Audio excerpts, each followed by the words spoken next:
Now, Alex Albon has explained why he held up Charles Leclerc for nearly a lap around the crucial pit stop sequence for the leaders during the Formula 1 Monaco Grand Prix. Albon had just changed to slicks, while Leclerc had switched to intermediates, and the Williams driver was convinced that he had more speed, so he was hesitant to let the Ferrari pass. After a discussion on lap 18 about switching to slicks early, Albon became only the second driver to do so, following Mick Schumacher a lap earlier. However, he was taken aback when he was given the hard tyre, saying on the radio as he left the pits, "I didn't think we were going to go prime. Why are we prime?" When it was told for mileage, he replied, "No mate, we spoke about this already."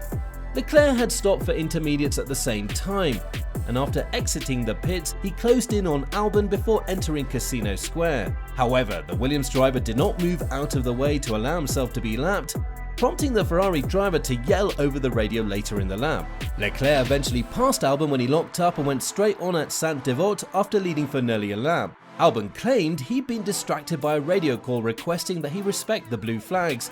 Leclerc lost valuable time and fell from first to fourth place during the pit stop sequence as drivers switched to slicks. Following the race, Ferrari boss Mattia Binotto questioned why neither Albon nor Nicholas Latifi, who spent several corners ahead of Carlos Sainz, had been sanctioned. When asked why he hadn't moved over sooner, Albon insisted that on dry tyres he felt he had the pace to stay ahead, possibly unaware that Leclerc was now on intermediates rather than extreme wets.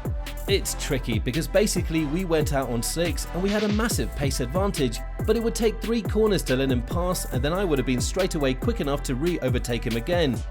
And you kind of get into a position where I think, in my eyes, for both of us, it was quick if I just stayed ahead, because I would have pulled away from him pretty much straight away. So that's it really, it's kind of one of those awkward situations. But in my eyes, it was a bit like, okay, if we let him straight back pass, we're going to overtake him straight back again. Albon reported to the team that he flat spotted all 4 tyres in the Saint-Devote incident, and then a rear puncture meant that he was called in for medium tyres just 4 laps after his earlier stop, dropping him to the back of the field. Later, he was penalised 5 seconds for cutting the chicane and gaining an advantage over Mick Schumacher. He then lost a significant amount of time at the restart following the Schumacher red flag, when he was able to unlap himself but was unable to catch the pack. After 48 laps, he retired due to an unspecified problem at the front of the car that caused porpoising. Tricky. Getting the brakes in the right window was very tricky out there today. We had decent pace and clean air, and then we picked up some issue in the front of the car at the end, so we had to box, so you know, scruffy. I think as a whole, as a weekend, it would have been very tricky to score points, but I felt like we were much closer to the midfield, and in general it was a positive weekend. Honestly, our pace was good, and I wasn't just driving it like qualifying, I was managing everything, and I was feeling strong with the car. So we do have positives, and we know race faces is a positive for us.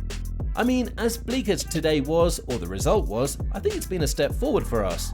His teammate Nicholas Latifi was also on the back foot after he hit the barrier early in the race, but he continued and ultimately finished 15th.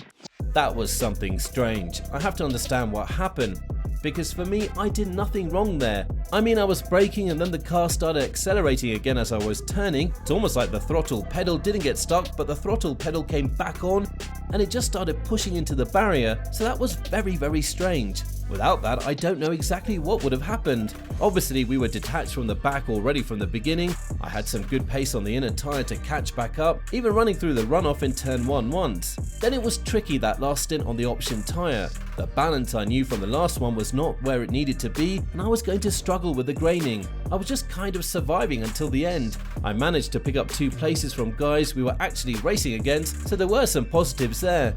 It's just a race like this, so chaotic, so much happening, and just that beginning incident with the car.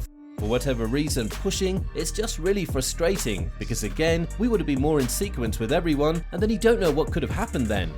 Williams and the other teams will retune their machines at their respective bases before heading to Baku for the Azerbaijan Grand Prix next week.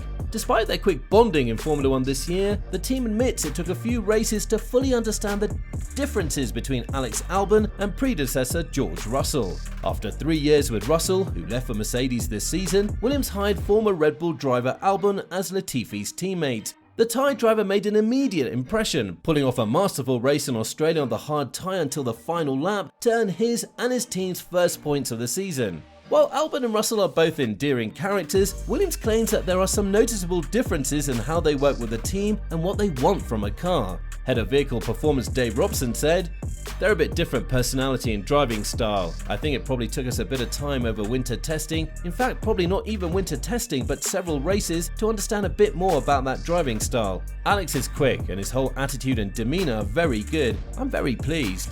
In terms of driving style, Williams claimed that the team has had to focus much more on how the car behaves on the entry to the corner, which is critical for Albon. He's a lot more focused on the very initial turn in balance. That means a lot to him. Once he's got through that initial turn in phase, then he's quite prepared to deal with what the car subsequently does. George is perhaps a little bit more tolerant to that initial phase and then more sensitive. It's just a bit different. But some of that might be the cars, to be honest. I don't know what George is finding the Mercedes is like, but it might not just be the drivers, it's a combination of the drivers and the cars. These ground effect, low rate cars, the characteristics are quite different, but a good, strong and positive front end of turn in and Alex is happy. Now, Russell is known for being a fiercely determined worker who pushes hard to get what he wants in order to achieve better results. In that regard, Albon appears to be more relaxed, but Robson is clear that he's just as focused on pushing things forward.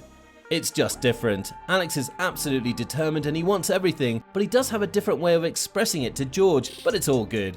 Albon will now be completely focused on scoring points as the F1 circus arrives in Baku. The Azerbaijan Grand Prix has been a chaotic racing venue with a mix of high and medium speed corners as well as a massive straight that aids in overtaking. And this year will be no exception. The layout of the circuit will, however, change slightly. Arif Rahimov, the president of Baku City Circuit, has announced a minor change to the venue's pit lane entry for the upcoming Azerbaijan Grand Prix. Before last year's race, former Mercedes driver and 2016 world champion Nico Rosberg described Baku's long main straight and pit lane entry as one of the most terrifying places I've ever driven an F1 car. Rosberg added, referring to top speeds of around 350 km per hour. "If something breaks and you're in that pit entry wall, it's the end, there's no more you." While then race director Michael Massey disagreed with Rosberg's comments, some changes were made between the 2021 and 2022 races in response to an FIA safety request. Speaking to the media, Rahimov outlined how the entry to the pit lane will differ this time out. "We're slightly changing the pit lane entrance. There are no changes to the track itself, but we've been requested by the FIA to slightly modify the pit lane entrance so it's a little bit safer. We'll see how it goes, but I think the drivers don't typically make many mistakes on the entry to the pit lane." So, what are your thoughts on Alex Albon's performance thus far this season? Do you believe he deserves to be on a faster team? We'd love to hear from you in the comment section below. Thank you for watching. If you liked the video, please consider liking and subscribing to the channel, and don't forget to click the bell button to be notified of future videos.